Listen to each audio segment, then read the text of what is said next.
shoes, gloves. Are gloves the shoes of the hand, or are shoes the gloves of the feet? You might find out, and I don't know about that with me.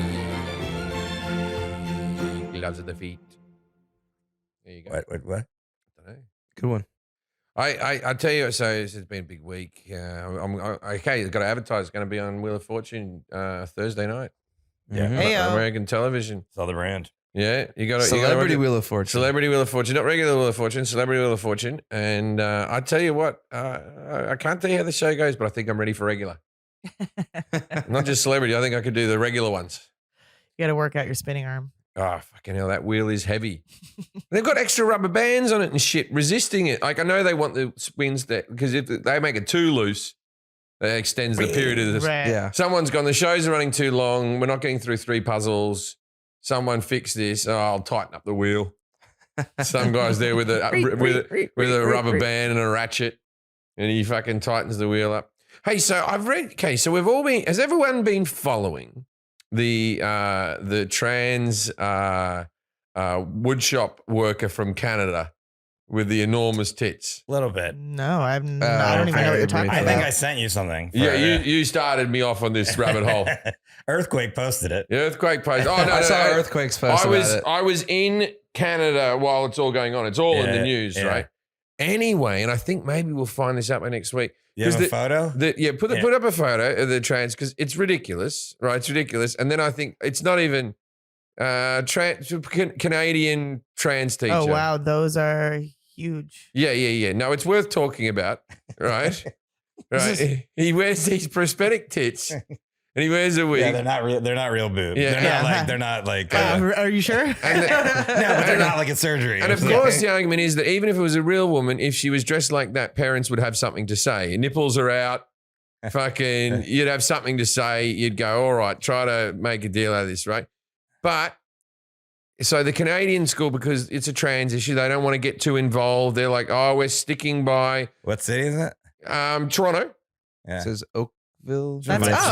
That's where I used to live. Yeah, I should invite him to the special. Oakville, Ontario. Well, that probably would have been my high Invite her to the school. special. Oh, really? Right. But here's the thing. Now, this woman is obviously a fucking idiot. If this is real, this isn't anything to do with being trans. This is someone attention seeking or someone who loves big tits, and it's a sex. Where do you get those shirts? It's not a preference thing now. It's Big not something. store. It's not being trapped in your own body. It's you're being. Also, this is completely unreasonable for a wood shop. These are just getting in the way. The saw is gonna chop Also, all the kids who have come out of the school, they're like this. We're not really. No one's even really talking about it. I think they had an assembly where they sat down and they went, "All right, Mrs. Wilson has a big ass titties on her." And the media are out the front of the school. So you guys, you're not plussed about this. It doesn't make a difference. All right, that's the company line. All right, kids, off you go. Yeah. Right? Because they look at the picture of the two of them where it says gold. There, no, down one, that one there. Is that him before? Oh no, that's what woodshop teachers used to look at. Now, if you were a kid at school and your teacher came in, Mr. Wilson. Look at the shorts. Yeah, Mr. Wilson. He comes in with his. He comes in. That one. No, I like that one with the wood plank. Go back. Yeah, keep it. Yeah, that one the profile. I'm gonna cut this wood for you guys. Don't. Yeah. He comes in, and then the next day it's a she. So you refer to her as a she. She wants to be a she. She comes in with her big ass titties and her fucking thing. I didn't have the skills at 16 not to say anything. Right. Yeah. They didn't teach me good enough in any school for me not to mock in that period.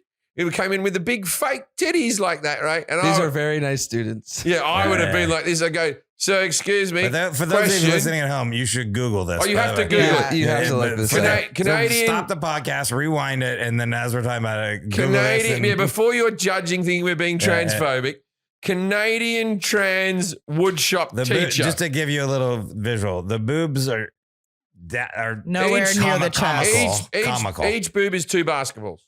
No, yeah, 2 basketballs, but down to below the waistline. Yeah, like if it wasn't nipples, you'd think it'd be a giant beer. And the nipples are showing intentionally through these. The nipples are showing. These are fishnets. These are a custom job. Yeah, or they're definitely Halloween. There's something. It looks It's frustrating. This just creates more problems for the trans community too, because you get people who are transphobic going, "Look at what they're doing to our children." It's like this is a cosplay of something so ridiculous. That's how I think that, because all the trans people have been supportive. Not all of them, of course. There's people who haven't been, and everyone's like, "Who are we to say what this person is?" and all that type of stuff. The school is standing by the teacher, saying this isn't an issue. They're still a very good. She's still a very good teacher, and I'm not going to comment on that either. But there's been a little twist this week that this might be genius. Why? It turns out that this might be a guy who is a bit of he might be a bit of a troll. Yeah, that's what it feels like. He's anti-trans, so he's rocked up to see how big and how ridiculous an outfit he can get away with, and how much the left-wing media will stand by him. And if he has done it, genius. Oh, wow. Evil, not good. Like you're just a shit stirrer. You're not helping anyone out, but kind of. Yeah, it's like I'm all for people expressing themselves how they want to, but this is like they obviously know that this is an inappropriate way to do it. So whatever the story is, it's still there. It's bad either way.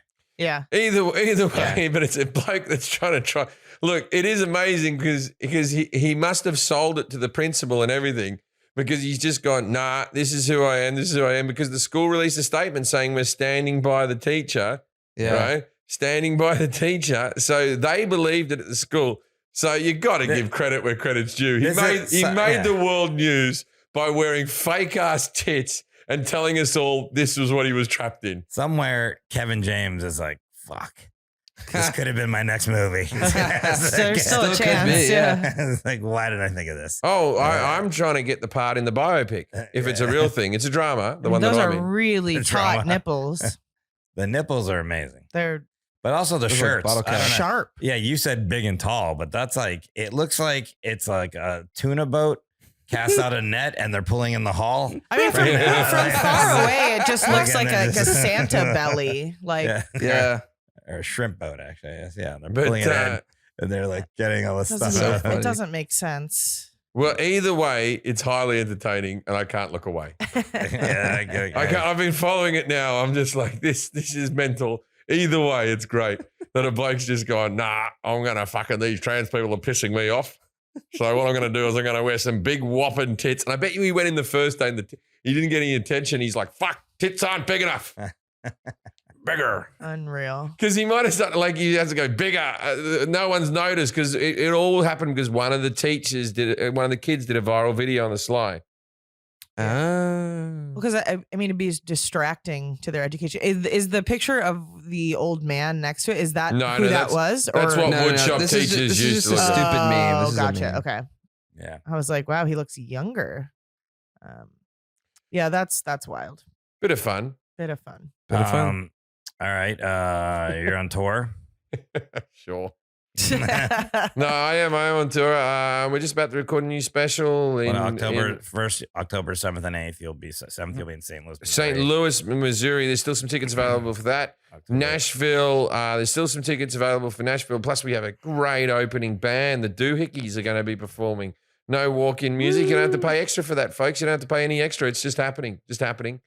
And then the night after that, I think that show's sold, or if not sold out, very close to sold out. Quinola or something? That's not the night after. That's 2 weeks later, October 20th, Kelowna, Canada. Right, that one's very close to 21st and 22nd, Vancouver.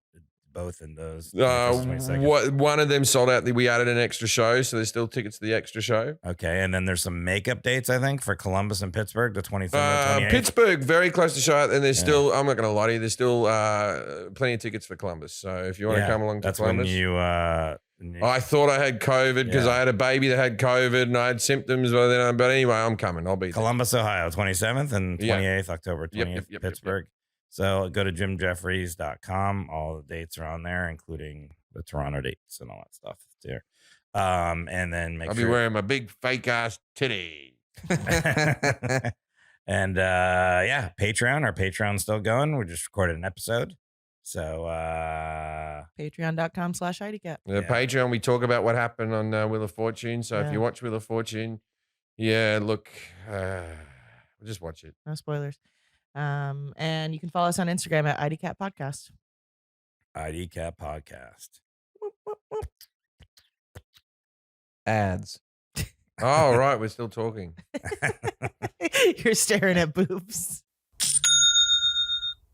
That's the sound of another sale on Shopify, the all-in-one commerce platform to start, run, and grow your business. Shopify gives entrepreneurs the resources once reserved for big business. So upstarts, startups, and established businesses alike can sell everywhere, synchronize online, in-person sales, and effortlessly stay informed. Scaling your business is a journey of endless possibility. I love how Shopify has the tools and resources that make it easy for any business to succeed from down the street to around the globe. Shopify powers millions of business from the first sale to full scale. Shopify helps you reach customers online across social networks with an ever-growing suite of channel integrations and apps. You can synchronize your online and in-person sales, plus gain insights as you grow with detailed reporting of conversion rates, profit margins, and beyond. More than a store, Shopify grows with you. This is possibility powered by Shopify. Go to shopify.com/IDK, all lowercase, for a free 14-day trial and get a full access to Shopify's entire suite of features. Grow your business with Shopify today. Go to shopify.com/IDK right now. Shopify.com/IDK. Football season is here, which means you're probably already losing your fantasy football league and you're like this. Why? Maybe your season is a little more interesting. Make your season a little bit more interesting with Prize Picks. Here's how it works. You pick 2 to 5 players and decide if they will score more or less than their Prize Picks projection. You can win up to 10 times your money on an entry. Prize Picks offers projections on sports that you watch. This includes the NFL, NBA, MLB, NHL, PGA, college football, and so many more. Entries can be made in 60 seconds or less. It's that easy. Plus, they've got safe and fast withdrawals. Prize Pick is currently operational in over 30 states and Canada, which I consider just to be a state. I don't, Canada. Coming to your town soon. Download the Prize Picks app or go to prizepicks.com to sign up for their daily fantasy sports. First-time users will receive 100% instant deposit match up to $100 with the promo code IDK. Are you making money listening to this podcast? Because I think you are. If you deposit $100, Prize Picks will give you $100. If you deposit $50, Prize Picks will give you $50. $75. I don't have to keep telling you. Yeah. The math is easy. What about if you put $60 in? No, that's a rare number. You get 59. Okay. No, you get 60. Tricked you. Aha! Prize Picks. Don't forget to enter the promo code IDK at sign up for an instant deposit and match up to $100. All right. Please welcome our guest, Nicole Lapin. G'day, Nicole. Now it's time to play. Yes, no. Judging a book by its cover. Hello, Nicole. I have to guess from your surroundings what you might be talking about. So I'm going to go on a limb and say you do a podcast called Money Rehab. Oh, shit. She does. You're correct. So I'm going to say this is something to do with finances. Great guess. Yeah, I should have been more incognito with my background. I'm sorry, guys. That's okay. I already messed this up. That's fine. That's fine. It does have to do with money, yes. My vision's not good. I thought it said monkey rehab. So I thought it was the same thing. I was like, monkey rehab. Can't wait to learn about that. This monkey has been taking nicotine. It's not exactly money, so there's something specific. Time for monkey rehab. It's not exactly money. What do you mean it's not exactly money? Well, there's a specific thing we're talking about. Finances. Rehab. And how much rehab costs. Yes. Correct. Okay, so a certain thing in global debt. Nope. No, this is something, that you definitely, I don't know if you know about it. Participated. Yeah. Oh, with credit score. No, we did that already. Did we? We did credit. Oh, okay. Do you remember anything? No. No, I don't remember nothing. Okay, so it's not monkey.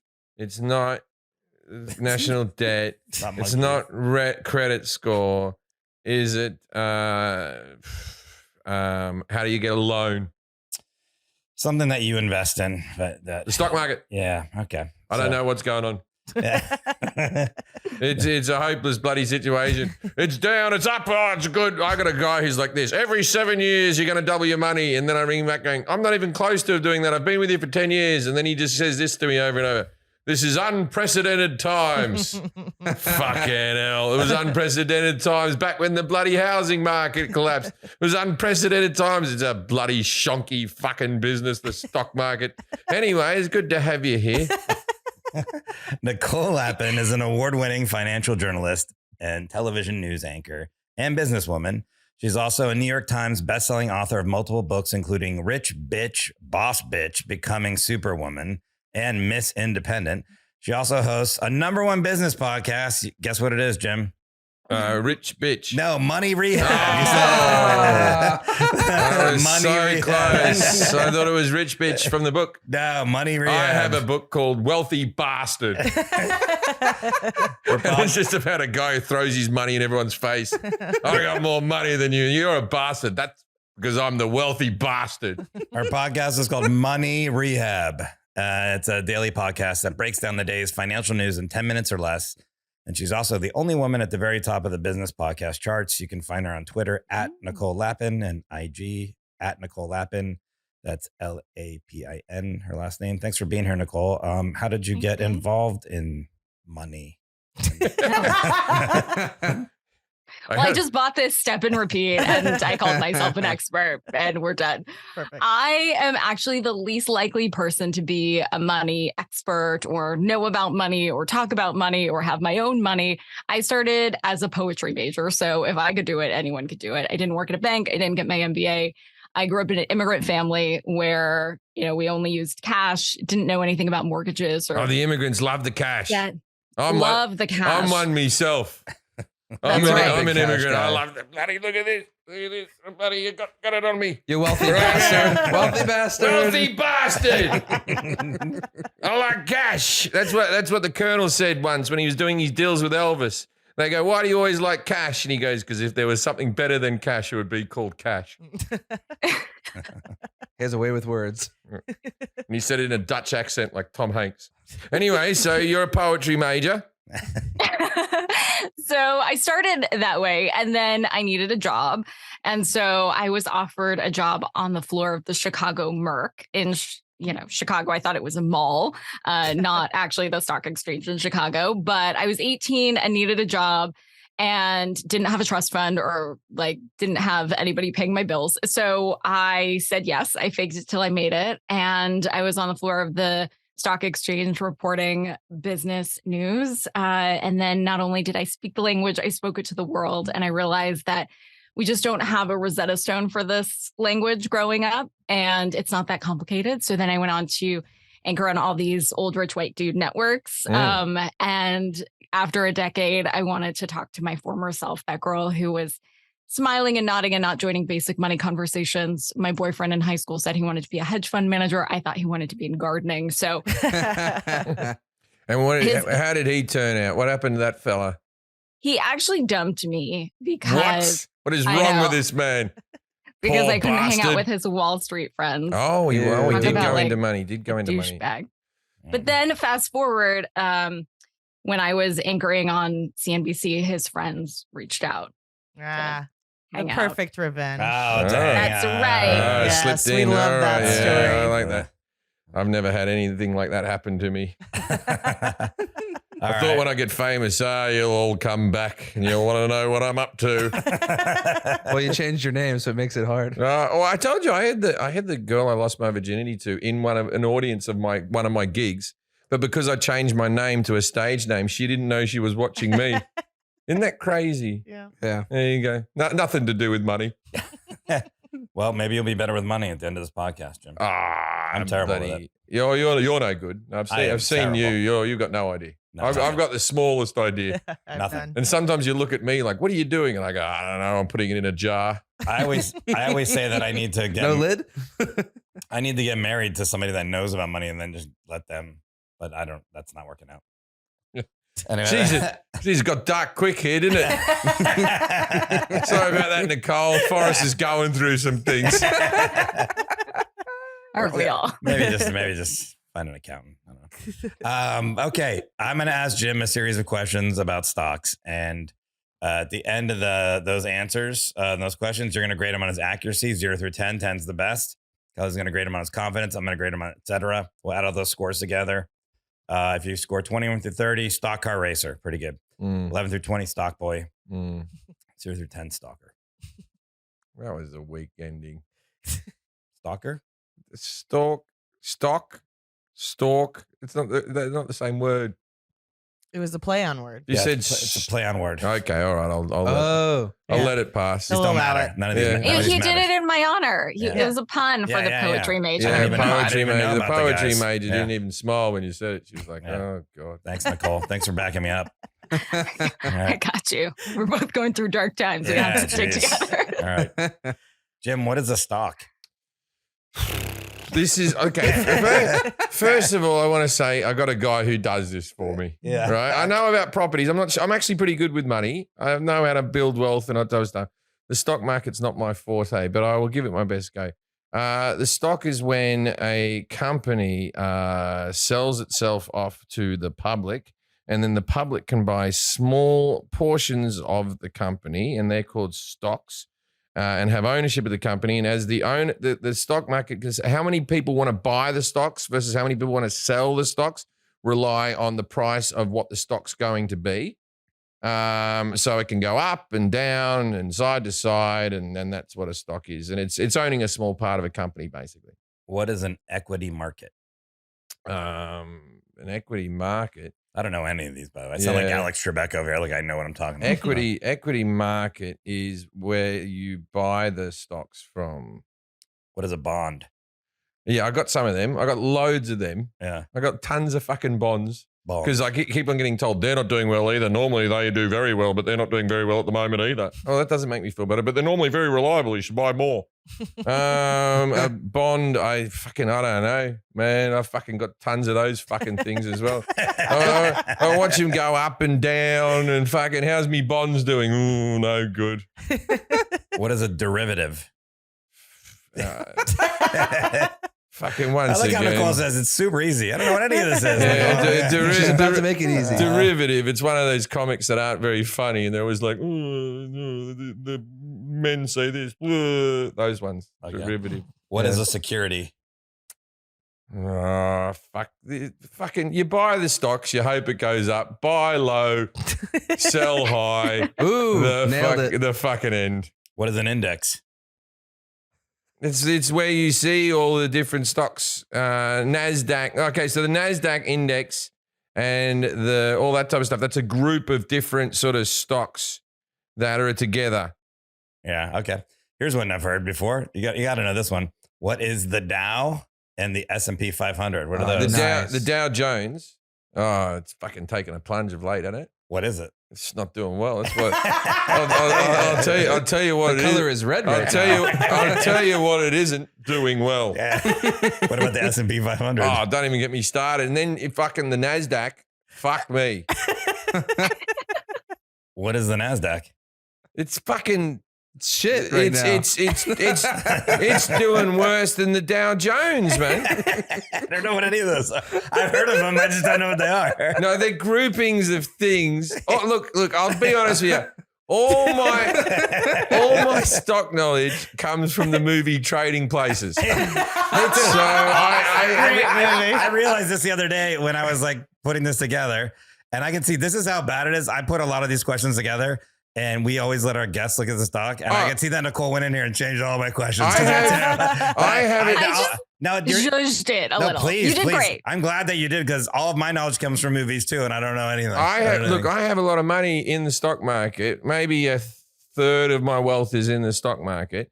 But the rest is in properties and stuff like that. And I manage my properties myself. I take care of all of them, and then I decide whether I'm going to buy another one. And I don't have anyone managing my money. I have someone managing my stocks. Okay. I'll tell you what I like, that Blackstone. That's not a stock, is it? It's just a property thing. Anything to do with property, I'm happy at. Blackstone is a private equity company. Okay. I got lots of money in private equity.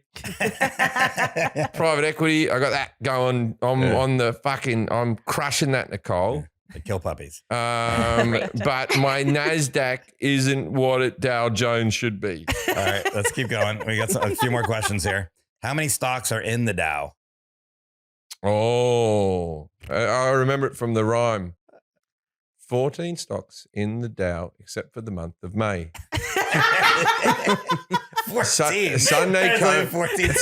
Sunday comes and stocks are added. Let's see what you find.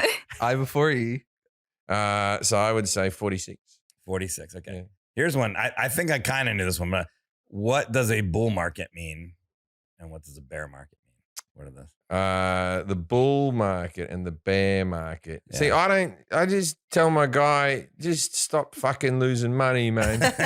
You don't know this one? Yeah, I'm not a stock market guy. Me either, but I think I know this one. No, I don't fucking know. The bear market is blokes that look like you that wear fucking gimp outfits. And they walk around and we bid on them. We go to clubs and alleyways. Yeah, we bid on them. The bear market. There's a hole in the market wall. What are stock options? They're like don't pass go to jail, and go back 3 spaces. You win $10 in second prize in a beauty contest. All right, we're almost done, Jim. Here, I think that's community chest. Here's one from movies that I hear all the time. Maybe you know, what does short selling mean?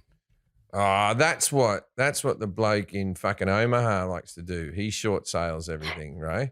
He tries to, the Wizard of Omaha. What's his fucking name? Buffett. Buffett. Yeah, Buffett. Buffett. Why would I listen to that fucking asshole? Because he's super rich? Yeah, he still decides to live in Omaha. He's Jimmy Buffett's uncle. None of your opinions matter, mate.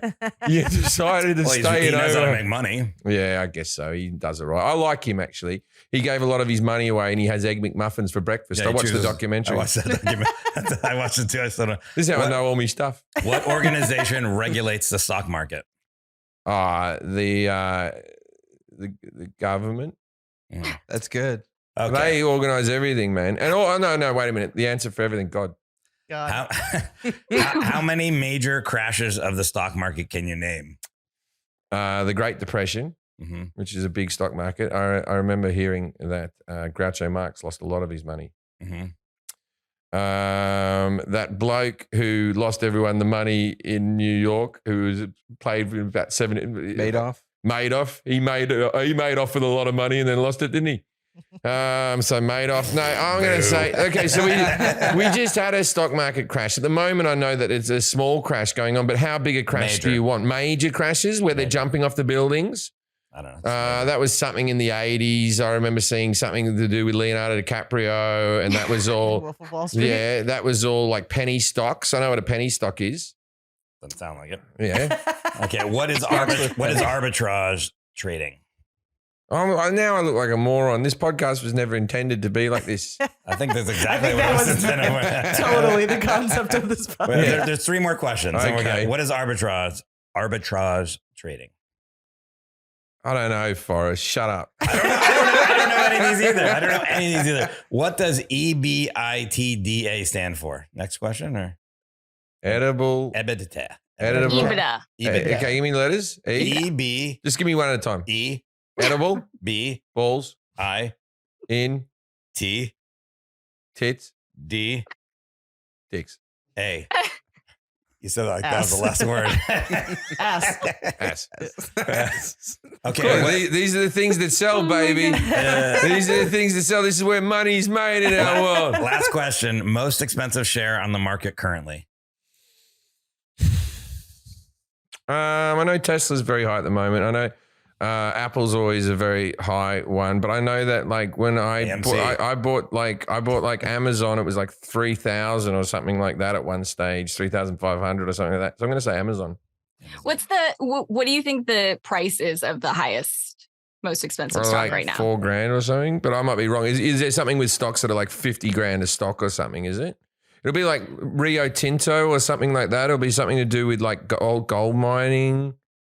Well, the most expensive stock, and we could talk about what it is, but it's $429,000 Jesus Christ. per share. Well, I'll have one.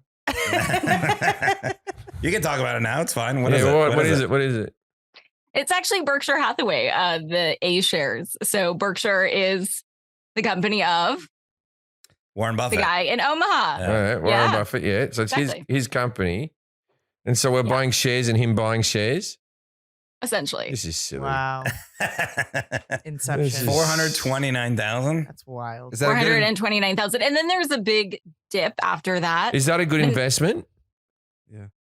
He doesn't believe in stock splits. So a lot of times companies don't get super expensive because they do stock splits, for instance. And so they give you more shares, but then they become less expensive. So it's not necessarily correlated to how well the stock is doing, how expensive it is. But there's a huge drop after that. So after Berkshire, which is ticker symbol BRK. .A. There are A shares and B shares. Then it goes to $4,000. That's what I was talking about. I was talking about those $4,000. And then $2,000. Yeah, and the 4,000 ones like are 2,000. Yeah, and like Tesla's up in the 1.5 or something at the moment. I don't know, but like, okay. Right, so I did ask you. Chipotle is $1,000. For instance. Okay. So what happens to this Omaha like Warren Buffett stock when he is worth 400 something thousand? What happens when he dies, which isn't too far away, whether it be 20 years, 5 years, whatever, but it's not, it's going to happen like it happens to all of us. Does that stock just plummet? Well, we're actually the tip that you guys wanted me to come up with has to do with that exactly. Oh, so dinner party you're facts? skipping ahead. Okay. All Okay, right. Well, that's it. First of all, how did Jim do on his So score? if I poison Warren Buffett, is that inside trading? We'll talk about it at the end. How did Jim do on his score first? 0 through 10. 10's the best. How do you do? 2. On accuracy? Yeah. 3. Wow. All right, I'll take it. Wow. Pretty good. And there's room to go up. Yeah, there's definitely room. I'd invest now. Okay. Well, buy low for sure. 3. How do you do in confidence, Kelly? I'm going to give him a 1 on confidence because I do want him to grow. Wow. I've been watching these fucking things my whole life. That guy, the Money Matter guy, he's just like, I have to do this and man. He slaps a book down the table. What the fuck's going on? All right. Set her at 10, stock boy. All right. So what is a stock, Nicole? Like, what? You were actually pretty right on this one. So that's why you got a 3. All right. It was, you started off really strong. So yes, a stock is also known as an equity. It is a security, and that's another question, that basically represents ownership of a company. So units, you kind of missed this part of it. Units of a stock are called shares. And that entitles anybody who buys that share a little bit of ownership in that company's assets, like in proportion to what the company's assets and profits and all that stuff are, to how much stock they own. I've made some savvy like stock for a person who knows nothing. I've sort of thought, I reckon that company's going to go up, and I've thrown, like I did it with Beyond Meat. I made like 50, 60 grand off Beyond Meat because I bought like on the first day and then I sold like a month later because I could see everyone was eating these bloody burgers, right? And so that's the way I do stocks. This drink is tasty. That actually is not a bad strategy. Yeah. That's a pretty good strategy. A huge part of the economy, right, is how much consumers are spending. And so a lot of Wall Street people ask their kids like what they're buying, what they're into. Well, it's like all the kids are playing Roadblocks, and I know that stock has gone down at the moment, but I bought a bit of that and made some money off Roadblocks because my kid was playing Roadblocks all the bloody time, and all of his mates were playing Roadblocks, and I thought, Roadblocks. I had a friend, Wantok, at the beginning of COVID, right at the beginning, he bought Zoom. Like even before COVID started, he bought Zoom for some reason. I guess he knew that everyone was going to be Zoom, or like that was the thing that was going to happen. And then he made money off the Zoom stock, and now somehow Skype missed that. I don't know why, but yeah, Zoom Skype's in it. There was one before it called AIM.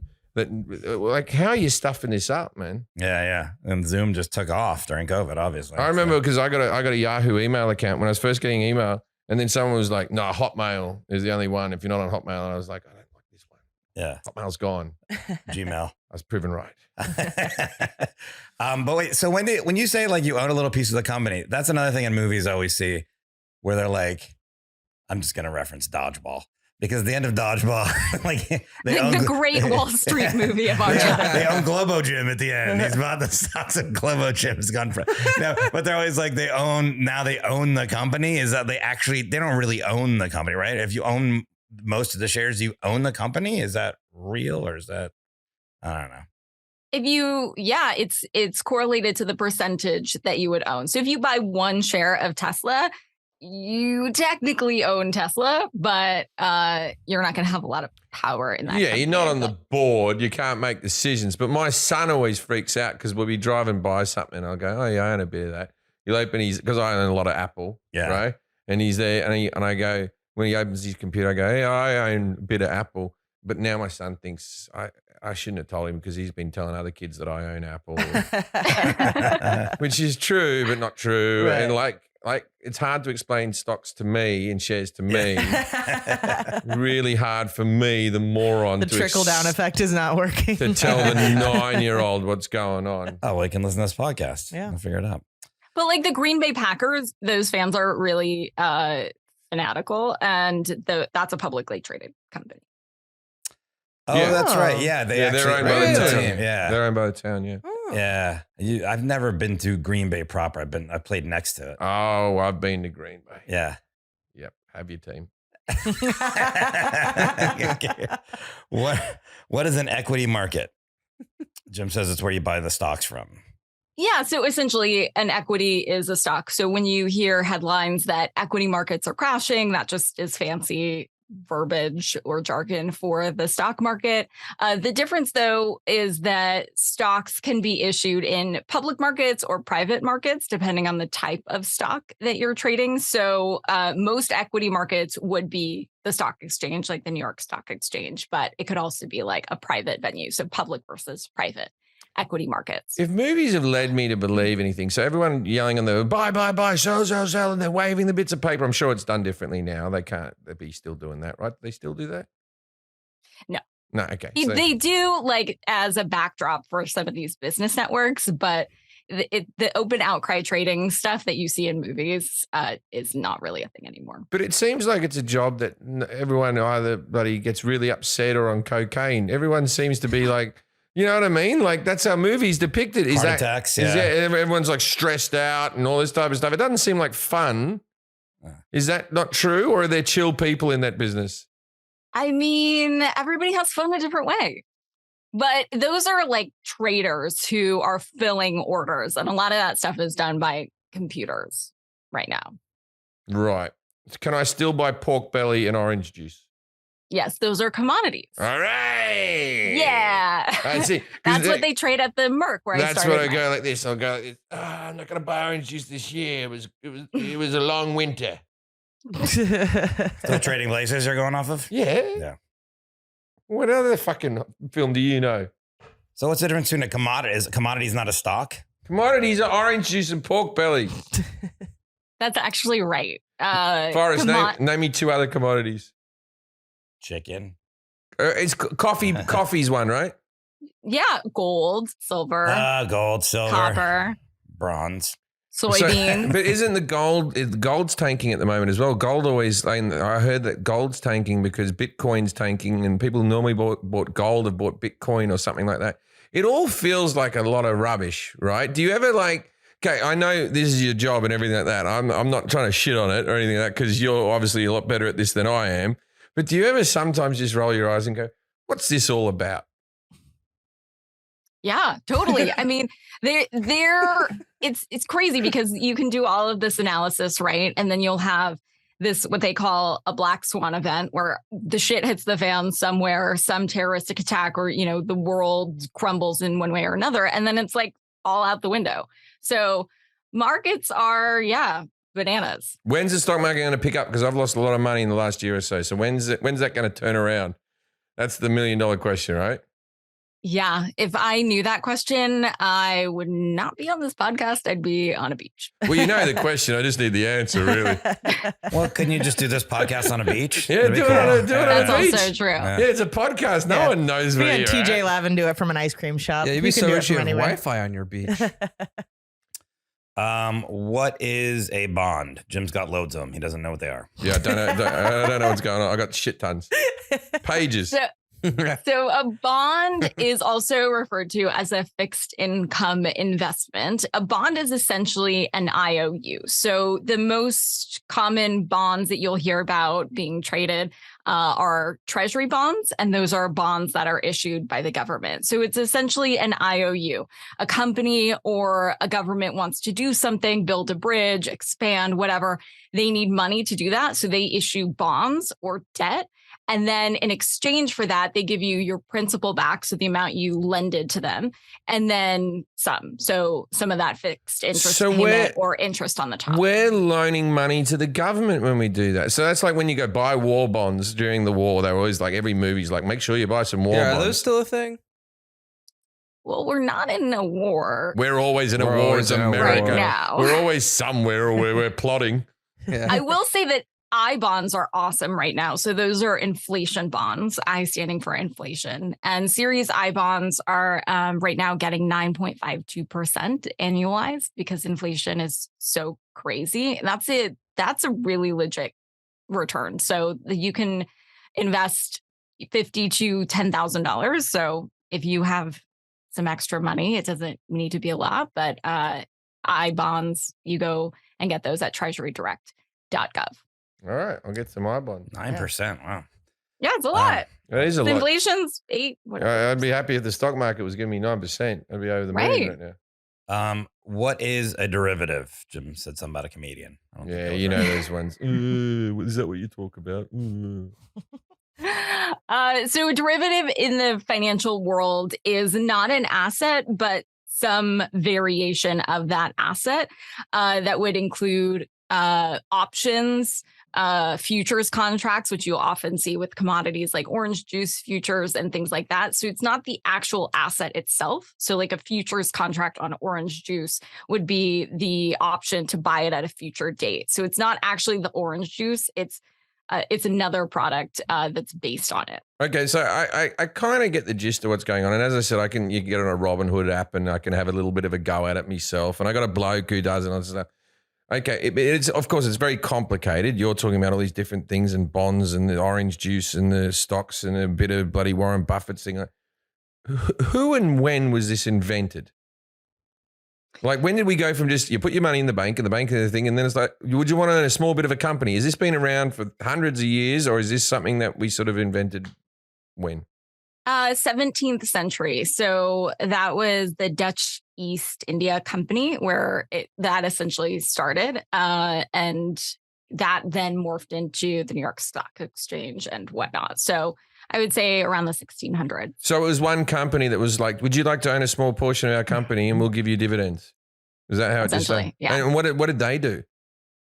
The Dutch East India Company, I think was, I actually just looked this up, so I'm trying to pull it up. I remember that name from history, and I don't remember, but it was like spices. Or Columbus? They sound a little bit slavery, don't they? I thought Columbus was. I don't remember. I just remember that name from history. When you said it, I was like, well, I forget what that one was. Yeah, the Dutch East. I just remember it in history all the time, and then it was in my brain in high school, and now it's out. So when the stock market crashes, right? When it crashes and you have the Great Depression, you have all these people, I've lost everything, blah, blah, blah, blah. Why is that everything all at once becomes worth nothing? Like, surely you would have certain things that would still be worth something. Like right now we're in a downward slide. Why has everything become worth nothing? The population still exists. We're all still here. We all still want these products. Is it just because we're all running out of money, or because what? Well, I think it's hyperbole when people say they're worth nothing. That's actually not true. They're not $0. They are worth something. So when they go down, they might be worth less than they were before. But if you're a long-term investor and you're not a day trader and buying individual companies, but buying index funds, which we'll talk about, then it's important to put your blinders on, because if you buy an index fund, you're buying a basket of a bunch of different things. And typically when something goes down, something else is propping it up. So if you have a long time horizon, you shouldn't be like checking your Robinhood app or, business news every single day, or your portfolio. I look at my portfolio about once a month just to see if I'm going to be happy or sad. And then about once every 4 months, I ring up my guy and go, what the fuck's going on? Unprecedented times. Yeah, and he just says unprecedented times. And then I get off the phone a bit calmer and I move on with me day. Is that the right way to deal with money? Well, I think there's always unprecedented times. A bunch of managers like to say that, but it's always cuckoo bananas in one way or another. It's always unprecedented. It's always chaotic. So yeah, I think opening it once a month or once a year and having sort of a system where you dollar cost average, which is fancy jargon for saying you put in little bits of money at a time. So you're not trying to time the market where the adage of buy low, sell high is totally true. The problem is you don't know where the low is. You don't know where the high is. So you try to put little bits in to get the average, so dollar cost average of what that would be. So if you come up with a plan and you stick to that plan, that's really important to try not to follow all the hysteria that happens during these ups and downs, because that's what markets do. They go up and down. It's like a roller coaster. You don't get off in the middle of a roller coaster. And do you think that if you follow it all the time, you will start seeing signals of when something's going to go up? I've heard that like when it peaks like this and it goes down, there'll always be a second peak before the last bit goes down. So you got to do it in this little dip here or something like that. See, I believe that I've done very well out of properties. I've bought at the right time, and I follow the property market like very heavily. I follow the property. I read about it weekly, right? And I believe I can follow that, but that's just one thing. The stock market feels like to follow the stock market, I got to follow thousands of shares where they're all going and all that type of stuff. Or do they all sort of move the same way for the most part? No, they don't. Okay. There are like a lot of different kind of asset classes that are correlated or not correlated. And the little bounce thing you were talking about is like it's kind of dark, but it's what Wall Street calls a dead cat bounce. So it goes down and then a little bit up. But this is not about timing the market. There's another adage on Wall Street where it's about time in the market versus timing the market. So over time, equities or stocks are going to yield you about 10% non-inflation adjusted. So you're looking at trying to get those gains over time, not trying to like time the bounce of the dead cat. Right. Well, I've left the money there. By the way, the Dutch East India, they look very sketchy. I just read their Wikipedia. I bet you there's slavery involved. It feels like it. The Dutch and there in that time of the world, that'd be a shady company. Today's episode is sponsored by Honey, the easy way to save when shopping on your iPhone or computer. Thanks to Honey.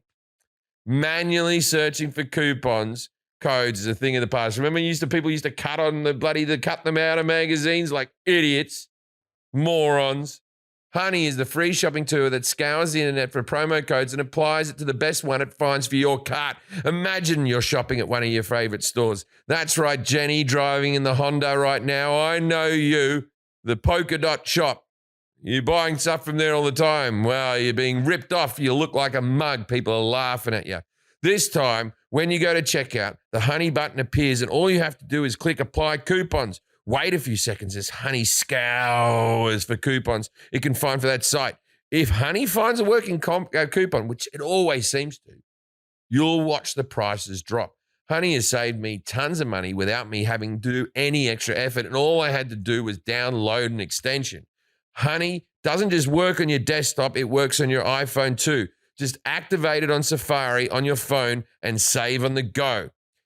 If you don't already have Honey, you could be straight up missing out. And by getting it, you'll be doing yourself a solid and supporting this podcast. I would never recommend anything I don't use. Get Honey for free at joinhoney.com/IDK. That's joinhoney.com/IDK. What is a security? So a security incorporates both of what we just talked about, equity, so stocks, and also debt, and then hybrid. So anything that you're buying of that variety would be called a security. Okay. And then an index. So Jim said NASDAQ index is what he referred to. That sounds right, but I don't know. So it's not wrong. Yeah, an index is a way to track the performance of different kinds of assets in some sort of standardized way. So indexes typically measure the performance of different sectors, like the Russell 2000 index tracks small cap stocks. The Dow Jones Industrial Average is another index. S&P 500 is an index. That's a broad-based index that pretty much captures the whole market. So when people say the market is down, they typically are referring to the S&P 500. Do you feel like that there is a lot of, okay, so you know when sometimes you talk to doctors, and lawyers especially, you talk to lawyers and you get a contract and you're like, I don't understand what's going on here. And it's because they're using only words that they understand. So they do that to make themselves earn the money, because otherwise I could read my own contract and go, this is what's going on in perpetuity of a thing, right? So do you feel like that because like the S&P 500 is not a catchy name and the NASDAQ is not a catchy name. Why don't they call them like Dave and Peter so it's easier for people to understand? Is it so that stock market people can be ahead of morons like me? That's a multi-layered question. Yes, and the jargon, I truly believe, and this is why I do what I do every day, is the thing that keeps people out of this world. And once you learn the language, it's not that complicated. So if you go to Japan and you don't speak Japanese, you'll be really confused until, of course, you speak the language. And then you're like, oh, duh, that thing wasn't that complicated once I know it. If you go to Wall Street and you don't speak the language of money, you'll be confused. But every industry has a bunch of acronyms and a bunch of lingo that is, proprietary to them, just like lawyers talk in their like legalese. So yeah, if you don't know the language, it's okay. You just have to learn the language in order to join the conversation. And it's not that complicated. Like, you figured out harder things in life than what the Dow does. And the Dow was created in, I think, the late 1800s as this proxy for the broader economy. It was started by Charles Dow and I think his buddy something Jones. So that's how that was named. No, it's not the most catchy name in the history of the world. I'm telling you, Dave. That's kind of the Jones one. Well, Dave is actually a company. He's invested in that. Have I invested in Dave? Dave and Buster's. Yeah, Dave and Buster's. I always like, whenever I look at my thing and the money guy puts the things in the different things, and I go like that. Oh, that's good. I use that. And then my wife looks at it. You've got some Canada Goose. No, I'm sorry. They use wolf fur or something, so I had to get rid of those because of my vegan wife. So this is the next question. You kind of talk about what is the Dow and the S&P 500. You kind of just answered that. The S&P 500 is a stock car race. The Dow is the benchmark for blue chip stocks. Do you guys still have me? Yeah, we have your voice perfectly. You freezed up, but we have your voice fine. Yeah. And so you've just got the Dow is the stock for blue chip, and then we all went, what's a blue chip? Blue chip stocks would be like the best of the best. So the biggest stocks, companies would be in the Dow. I think this was the next question, but the Dow tracks 30 of the largest publicly traded stocks. So you mocked me when I said 47. The S&P 500 consists. Yeah, you were close. I didn't know. Yeah, I knew it was in that ballpark. Yeah.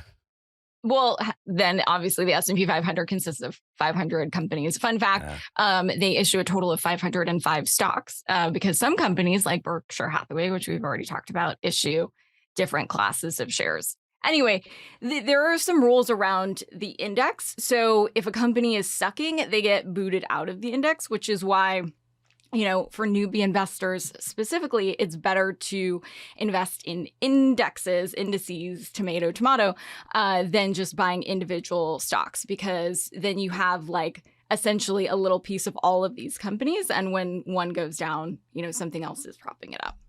So out of these companies, can you name us a few of the famous companies that have been kicked out? That actually, I don't know. So what happens when the person doesn't know? Oh, that's a great question. I'll do it. I'll tell you. Atari. No. She was asking on the podcast what happens when somebody doesn't know. Plenty of time. We don't. Yeah, that happens all the time. That's all right. We can make an edit in Google. That's what you know. That's what we do anyway. No, that's the point of the podcast. We don't expect you to know everything. Not everyone's supposed to know everything. That's the thing. No, I'll tell you some other ones that have been kicked out. So Atari's one of them. RC Cola. That's gone. That was in there. That makes sense. That was in there. Aunt Jemima's maple syrup. What's that rocket that blew up? Yeah, that's no good. Asbestos. Asbestos was a booming company. Asbestos Incorporated. That would have been back in the day. I put all my money into asbestos. Yeah, that wasn't the. This is how bad I am at stocks, by the way. You said the S&P, of course, has 500. And I was like, yeah. I would have gotten the question wrong. I was like, 500. You don't say. How did they come across 500? I wouldn't have gotten that right. I would have got that question wrong. What does a company have to do to make itself viable to go into the stock market? Could I just put myself on the stock market as a product because I sell tickets to shows and that type of stuff? Or am I too small a company being like a share of Jim Jefferies? Me just being myself. Like how big a company? I would invest in you, Jim. Thanks. You wouldn't get much of a return. Goodwill, a couple of free DVDs. I wouldn't expect that. But how big a company do you have to be? There's no real requirement, but it costs. You have to hire an investment bank to do an IPO or initial public offering, and those fees are like $750 to $1 million, for instance. And so you would need to pay for that. So typically, profitable companies with like a couple $1 million of EBITDA, which we'll talk about later. You can talk about it now if you want. Yeah. STD. It's earnings before interest, taxes, depreciation, and amortization, which is just like fancy, alphabet soup for profits. And so there are some, like over-the-counter companies or startup companies that are pre-revenue and all these other things. But ideally, if you're a profitable company and you have big profits, then why not? I sell these classy mugs, right? A boy can dream. Yeah, I sell these classy mugs. They've got a fun thing on them. And so if I wanted to sell, they're called cunt mugs. I just call us mug a mug. Anyway. So if I wanted to sell my cunt mugs on the stock market, it's worth $1 million to me personally just to have one of these mugs and to ring the bell. If I'm on there, do I get to ring the bell? Not everybody gets to ring the bell. Then I'm not going to spend $1 million if I don't get to ring a bell. I wanted to go, hey, me mug company's like ding, ding, ding, ding, ding. And I sit there and I've got like the Philadelphia mascot standing next to me. He's come for the show. The Philly Fanatic? Yeah, the Philly Fanatic. He'd be there. Why is he there? Because you got to be fun. Why this wouldn't is he be the there? thing, Forrest. You got to understand it's show business. Okay. You got to put on a show. We'll get you a bell. Don't worry. You could probably get a bell. Yeah. A lot of charities ring the bell. Yeah, but the difference between that is now I'm just a bloke for the Salvation Army on the corner with me mug and people put money in it. It's not the same. Yeah, well, so what does the EBITDA stand for again? Earnings before interest, taxes, depreciation, and amortization. Sometimes they do like EBIT or some variation of that, but it's just profit. Surely you could get all those letters and move them around and make it into an actual word. I don't think so. Baited. Actually, I just did it. Yeah. Baited. Well, that took seconds. Yeah. Yeah, but it wouldn't be the same thing. It wouldn't mean the same thing. You should go on Monkey Rehab. But so if you spent all this money and then you made but IPO, you offered it. But it would be embarrassing if you made your company public and then nobody bought it, right? That's a problem. Well, not only be embarrassing, but it would probably be very costly. Yeah. You're like, hey, my company's gone public. And everyone's like, yeah, we're good. They're like, yeah, no. What are famous companies that have just launched and then just gone dog shit? So many. I mean, we'll talk about this during the .com crash, which is one of the stock market crashes. We can go out of order. You can talk about it right now. Sure. Oh, really? You guys are just... you guys know how to party. I'll keep track of it. Yeah. This isn't like your Monkey Rehab show. There's no structure here. You can go free. Money Rehab. Yeah, Monkey Rehab. This is Monkey Rehab. We're done. Yeah. So the .com bubble burst of 2000, those were a lot of companies that were like pets.com or toys.com that totally went bust. So that's why the bubble burst, the .com bubble burst. Toys.com. So I imagine they sold toys. That's not a bad Good idea. inference. But then Amazon came along and we're like, we sold everything. Oh, hey, Nicole. Forrest, right? He hates Amazon so much that he parks up in a car. Right? This is true. He parks up in a car with his dog, brings snacks, no doubt. He hasn't said he bought snacks, but I know him. No, I didn't make snacks. And he sits there with his bag of Twizzlers and the dog and a notepad and he marks down all the you got this wrong. Well, you said there was a pad. No, it's a spreadsheet that I made. Okay, I used to be a scientist. You're leaving this. I used to be a marine biologist. He didn't like all the Amazon trucks driving down his street. He thought they shouldn't. You're missing parts of the story. They shouldn't be going through a residential zone. Of the story. So like an old stay off my lawn type of guy, he fucking parks up and counts the Amazon trucks and then goes off to the cops. Bit of a curmudgeon. So if you don't subscribe to our Patreon, you can get the full story on Patreon. That's what it was on. But I spoke to the council, the village of the Atwater Village Council, which I don't live there anymore. Yeah, now they're missing an idiot. And the Amazon distribution center, they were like, as they do everywhere else, they started taking over like this neighborhood and using a lot of the resources, including our neighborhood and doing a lot of other shit. And since I used to be a marine biologist and I used to collect data, that's what I used to do. I didn't have a notepad. I didn't have snacks. I did it in 1 hour. He counted manatees. I did it in 1 hour intervals. All right, we've lost Nicole's interest. I took data. She does not care about this. Let's move on. You brought it up. Nicole's emailing. This can of worms. Okay. Nicole's emailing that ex-boyfriend. I'm on a Jim Jefferies podcast. You bastard. Look who's made it now.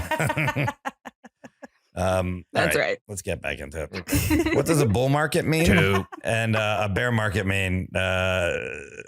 I think you had this wrong. No, we were doing the .com crash. Oh, yeah, I'm sorry. So they were shitty companies that went by the wayside. Those shitty companies that went by the wayside. That was the whole story. Oh, that's the whole story. Yeah, you asked one. So can I start? It was like webvan.com. Oh, what's webvan? I like that. That's where Forrest sat to count the Amazon. That's where Spider-Man drives around when he's sick of swinging to the webvan. And then I guess we could say, since we touched on it, there were other major crashes and there was a Great Depression, obviously. And yeah, so that was the Wall Street crash of 1929. You also alluded to the 80s, Black Monday crash of 1987. That's why there was the panic of 1907, the .com bubble burst of 2000, the subprime mortgage crisis of 07, 08, the COVID crash of 2020. And then there was like some Asia bubble bursts in the 90s. The COVID crash, I was involved with that. Didn't seem so bad. The COVID crash, it went down and went back up again pretty quick. It wasn't like the end of the world, the COVID one. Well, that's what happens with the markets. That's the thing. So why were those people so depressed in the Great Depression? If it went down, it was going to go back up. Longer, maybe. Why don't you just go up to those food lines and go, cheer up? Just wait it out. It's a long-term thing. Stop wearing so much brown. Unprecedented. Yeah.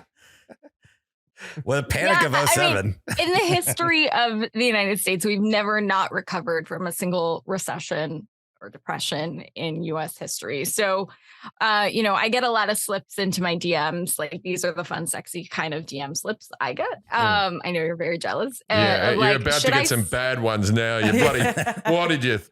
You've just ruined your weekend. All made it awesome. Definitely one of the two.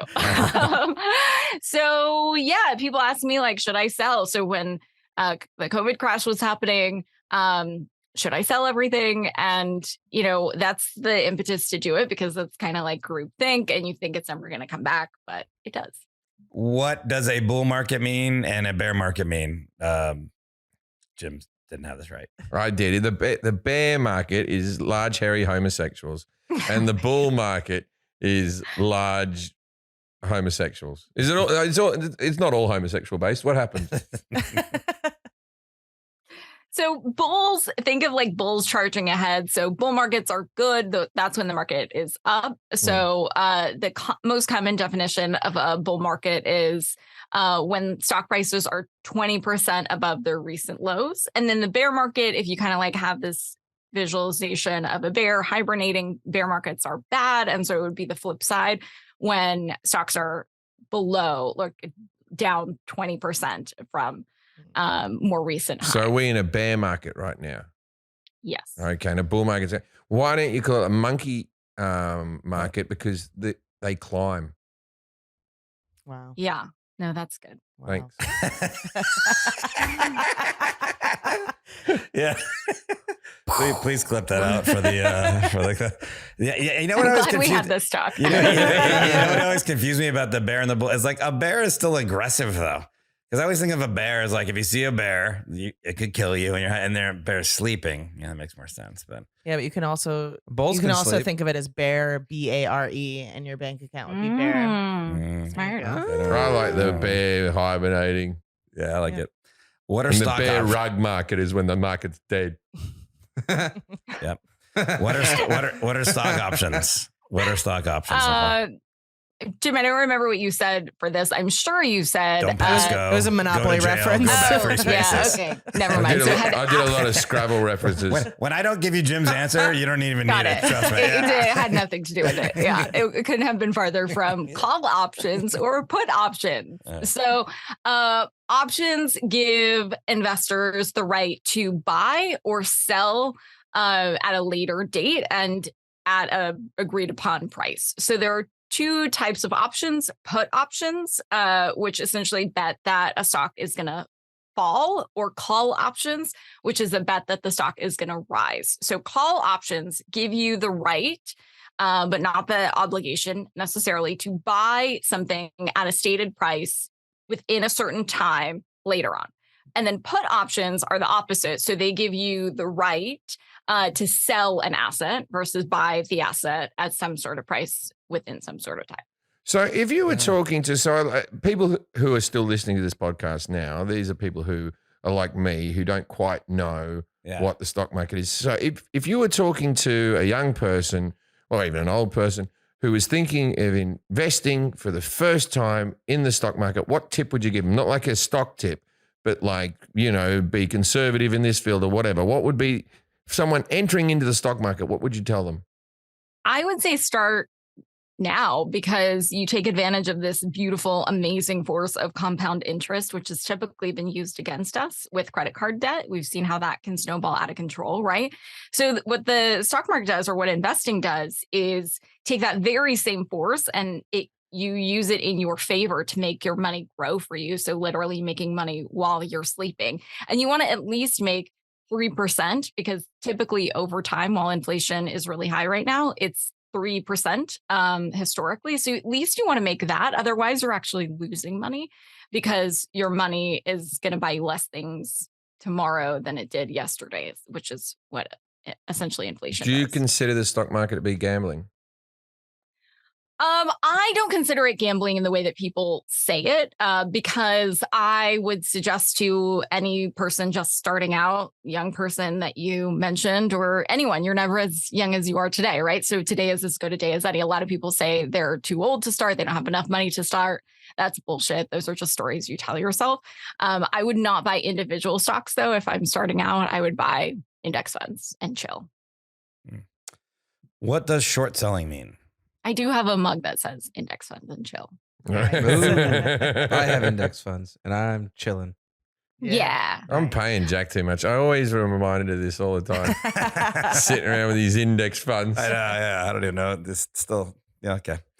What does short selling mean? Now I finally know from all the movies I've seen. Yeah. So this was like the whole GameStop thing. So short selling, essentially, if you're short something, you think it's going to go in the pooper. You think it's going to go down. So you're shorting something instead of the opposite of short on Wall Street is not tall, it's long. So going long something is just buying it outright, and you think that it's going to go up in the future. So if you buy Apple or more of Apple than you already have because you own so much. I got a little bit of Apple. It's been rubbed back in my face. Then you think it's going to go up, right? And then, but if you short it, you think it's going to go down. But shorting involves borrowing it at a price you think it's going to fall below from like a brokerage. So it would be like profiting if I said, hey, Forrest, let me let me borrow your car and then let me give it back to you in a year or give it, right? So if I took your car and in that year I sold it, and then after that year, it went down in price. So then I bought it at a lower price and I pocketed that money. Then I would have essentially been shorting the stock because I would have said, or I bought an iPhone. If I said, hey, let me borrow your iPhone and then I'll give it back to you in a year and I'll buy it for, less later because it's going to go down in price.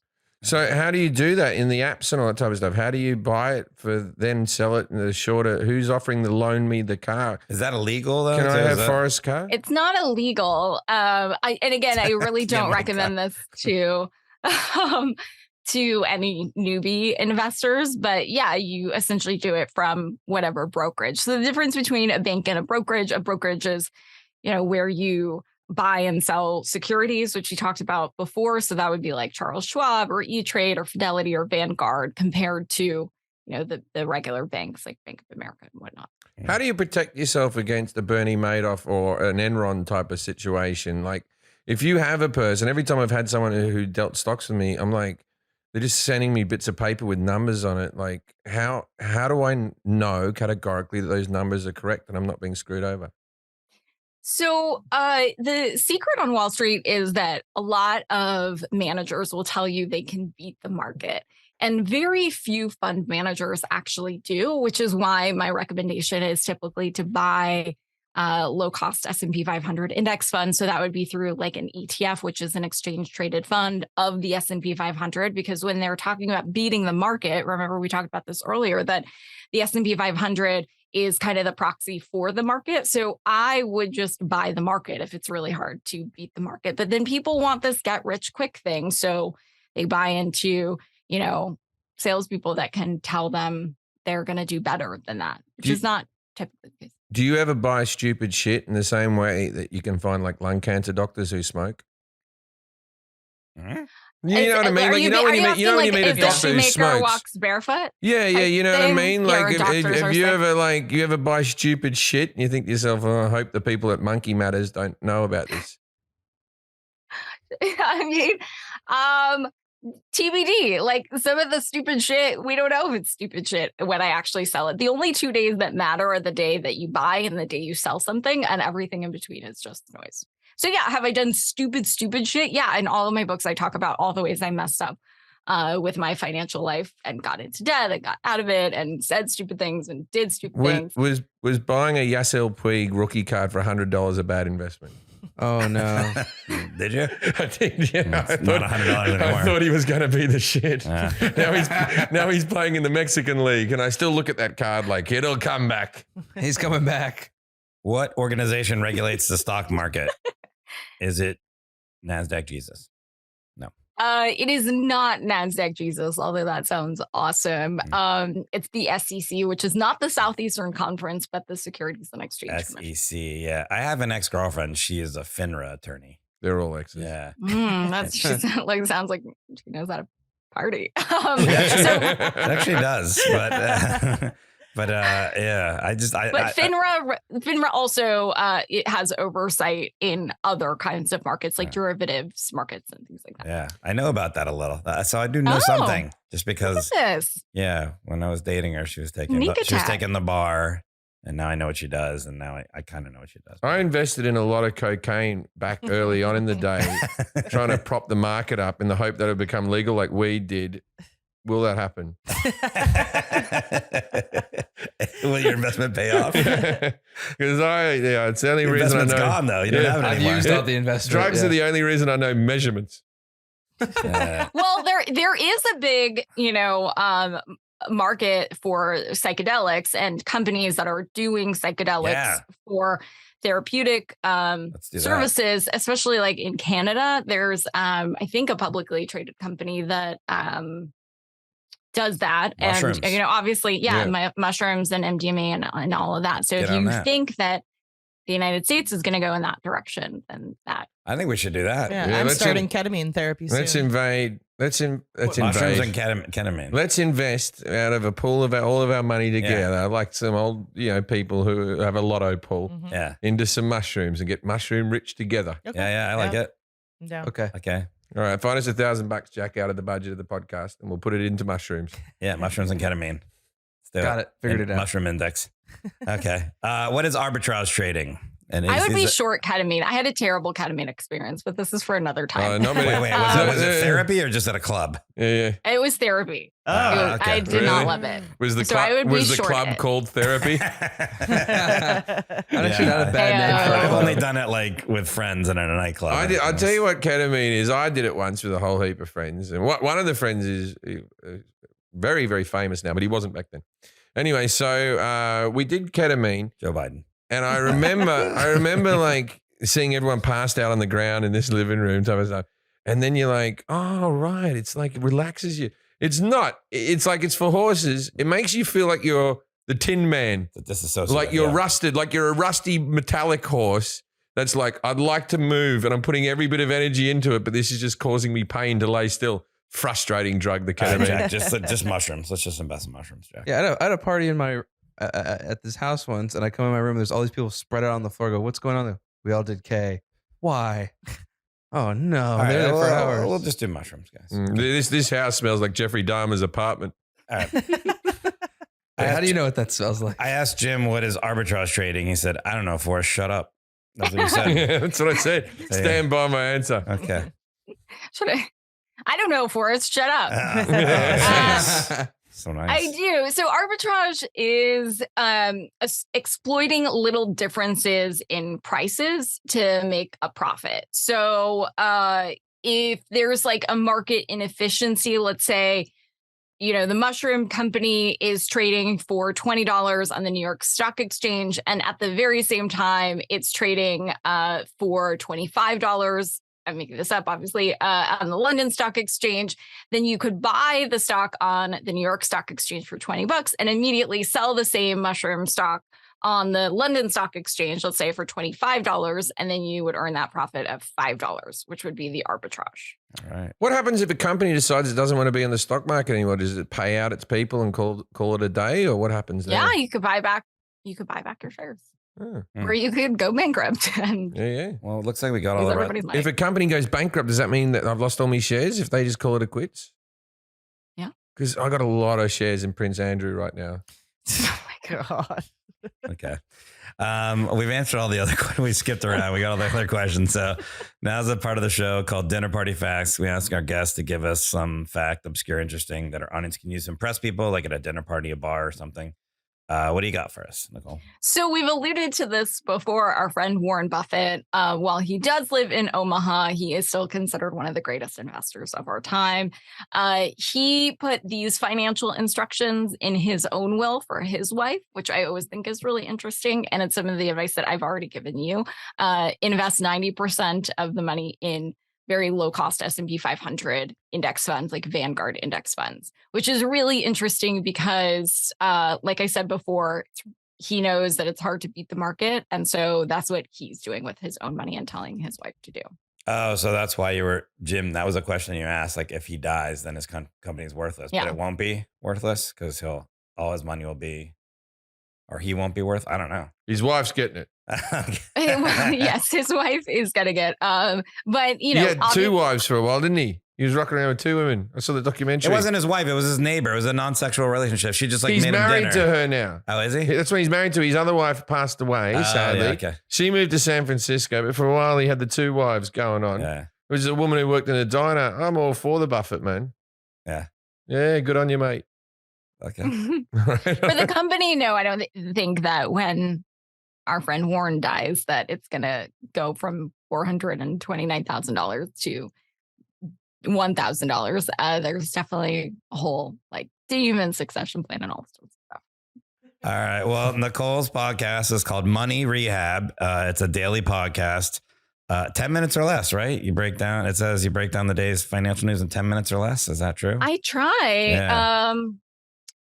But I I sometimes go a little bit longer, but I try to keep it simple. Okay, yeah, but for people that don't know about money, or I might start listening because I'd like to know about money. I'm gonna. You got a new subscriber. I'm gonna listen. Me too. Yeah, thanks. Thanks, guys. And also you can check. I do interventions with people too. So I told a woman to cancel her wedding because she couldn't afford it. You've lost me. It's bad spirited. I'm unsubscribed. Twitter, you can find her at Nicole Lapin, and IG, same thing, at Nicole Lapin, and her books. You can check those out. Rich Bitch, Boss Bitch, Becoming Superwoman, and Miss Independent.